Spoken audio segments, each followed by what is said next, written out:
Assalamualaikum warahmatullahi wabarakatuh. A'udzu billahi minasyaitonir rajim. Alhamdulillahi rabbil alamin. Wassalatu wassalamu ala asyrafil anbiya'i wal mursalin wa ala alihi wa sahbihi ajma'in. Allahumma anfa'na bima 'allamtana wa 'allimna ma yanfa'una wa zidna 'ilma. Subhanaka la 'ilma lana illa ma 'allamtana innaka antal alimul hakim. Allahumma amin. Alhamdulillah, syukrun lillah. Kita dapat bertemu lagi dalam kuliah tadabbur surah Al-Mulk, surah 67 berdasarkan kepada buku Kerajaan Allah. Tuan-tuan dan puan yang memiliki buku, sila buka di halaman 81.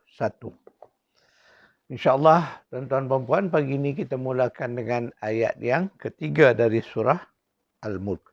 أعوذ بالله من الشيطان الرجيم الذي خلق 7 سماوات طباقا ما ترى في خلق الرحمن من تفاوت فارجع البصر هل ترى من فطور.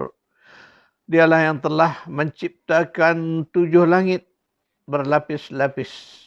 Kamu sekali-kali tidak melihat pada ciptaan Rabb yang Maha Pemurah itu sesuatu yang tidak seimbang. Maka lihatlah berulang-ulang. Adakah kamu melihat sesuatu yang tidak seimbang? Allah menegaskan bahawa dialah yang telah menciptakan 7 petala langit. Bila sebut langit ni, ya Allah, satu ciptaan yang sangat agung. Kita memandang ke atas, itulah langit. Tetapi yang kelihatan pada mata kasar kita hanyalah lapis-lapisan langit yang dekat dengan kita. Kadang-kadang disebut sama dunia, langit dunia yang dekat dengan kita. Sedangkan di atasnya, ya Allah, lagi luas, lagi jauh yang tak terjangkau oleh mata kita. Maka pada pandangan mata zahir kita, atau melalui teleskop yang begitu dipanggil jauh jangkauannya teleskop itu, pun kita masih melihat bintang-bintang itu sebagai satu makhluk yang kelihatannya kecil.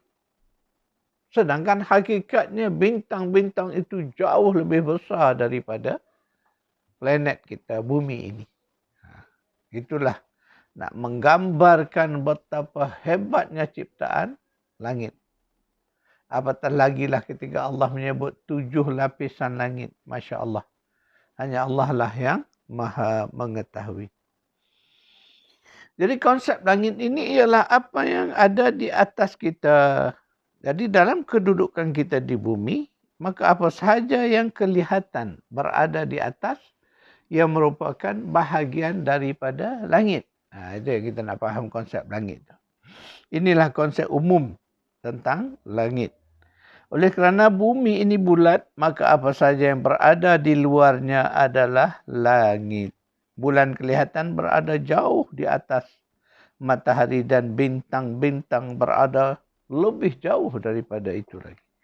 Dari sudut astronominya, bumi kita ini adalah sebuah planet dari jutaan planet Allah yang tidak terhitung oleh ilmu manusia. Bintang-bintang yang pada pandangan kita begitu kecil dengan kedipan cahayanya ketika malam, rupa-rupanya adalah sebuah planet yang besar, jauh lebih besar daripada bumi kita.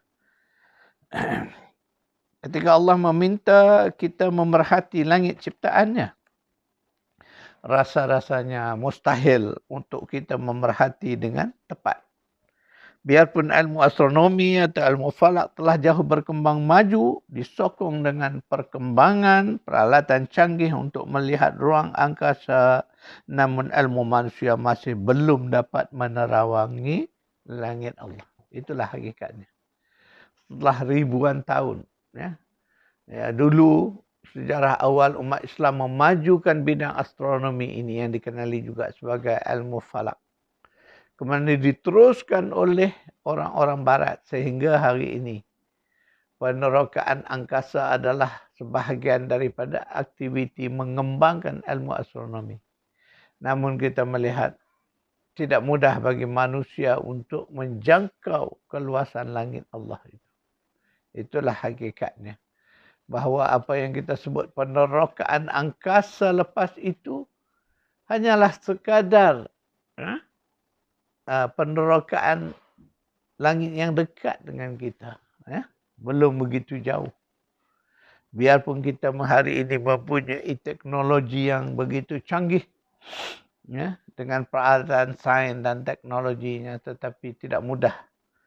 Sebab itu Allah mencabar kita.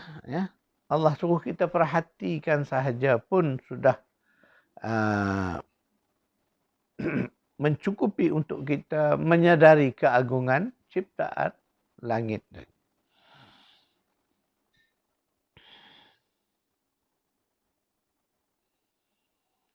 Kenapa banyak sangat ayat-ayat yang menyebut tentang langit? Tuan-tuan pernah berfikir atau tidak? Ketika kita membaca Al-Quran, kita akan bertemu dengan sangat banyak sebutan tentang langit dan bumi. Kenapa? Pernahkah kita berfikir? Jadi Allah mengulang-ulangi sebutan langit dalam Al-Quran dengan tujuan memberitahu kita bahawa langit adalah makhluk Allah yang sangatlah besar dan agung ciptaannya. Berbanding dengan bumi, apatah lagi dengan diri manusia. Sudah tentulah ciptaan langit jauh lebih besar, lebih hebat. Itulah yang nak Allah ceritakan kepada kita. Sebab itu Allah selalu meminta kita melihat kepada ciptaan langit dan bumi. Itu banyak kali diulang. Langit bumi. Matahari bulan. Kenapa? Kerana Allah nak bagi tahu kita bahawa makhluk yang namanya langit ini jauh lebih besar daripada bumi yang kita tinggal sekarang. Apatah lagi kalau nak dibanding dengan diri kita yang kerdil ini.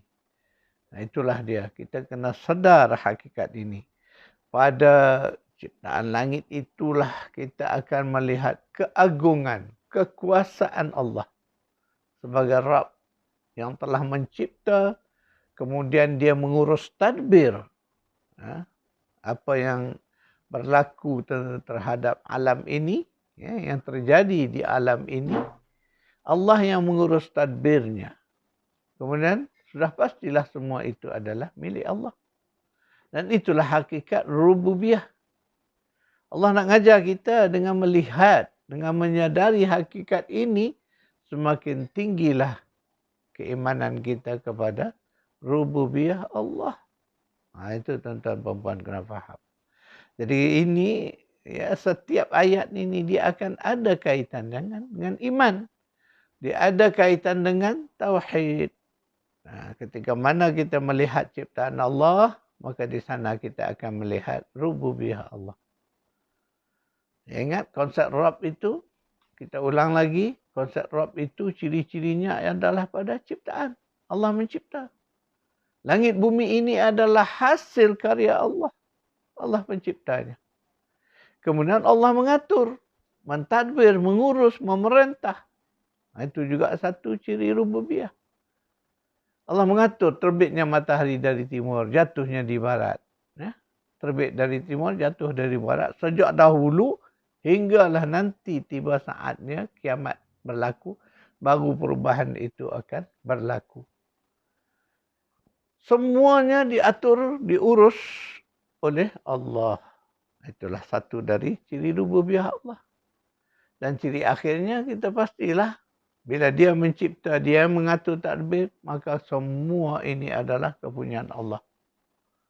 Inna lillahi. Sesungguhnya segala sesuatu milik Allah yang kita sebut tadi.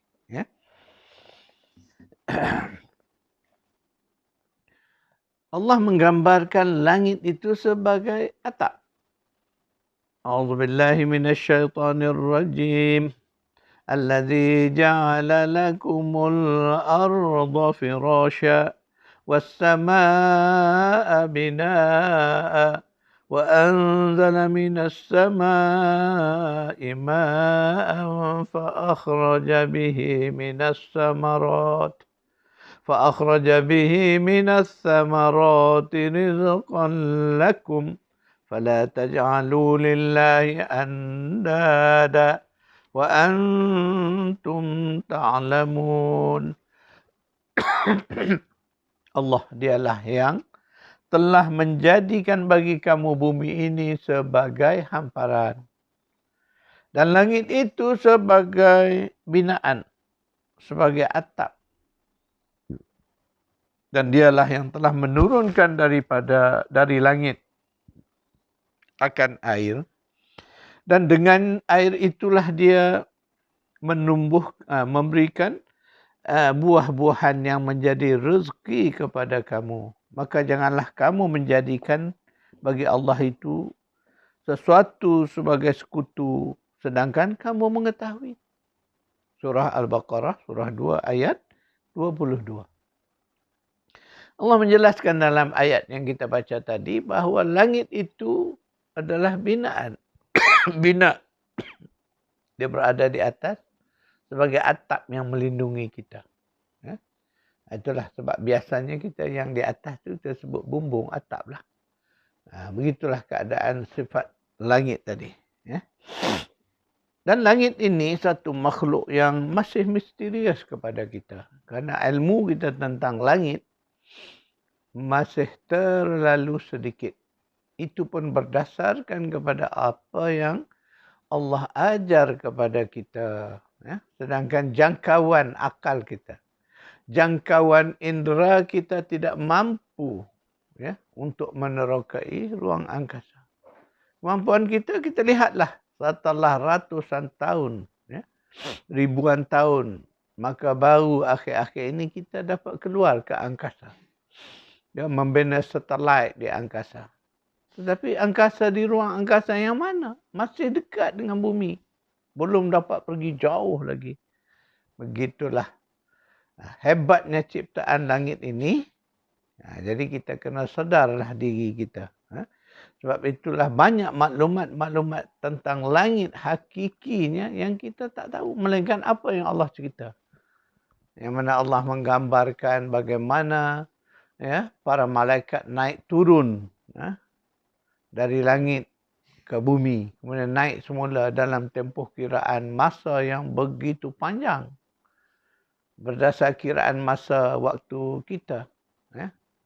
Jadi itu nak menggambarkan betapa hebatnya ciptaan langit.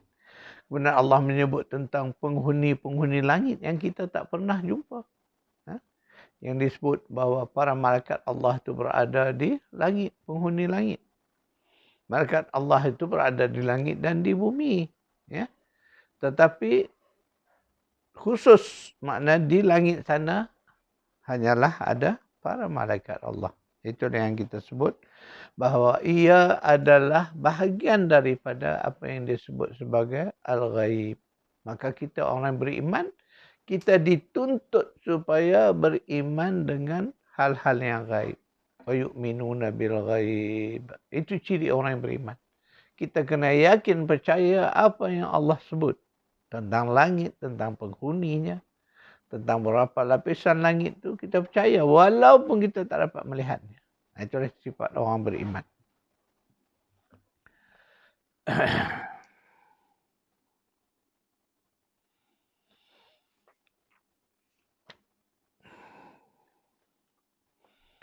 Sekarang itu dulu kuliah kita. InsyaAllah saya akan buatkan catatan nota kuliah kita.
InsyaAllah kita akan bertemu lagi pada kuliah yang akan datang. A'udzubillahi minasyaitonirrajim.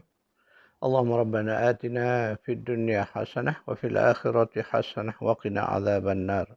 Sallallahu ala Muhammad wa ala ali Muhammad walhamdulillahi rabbil alamin.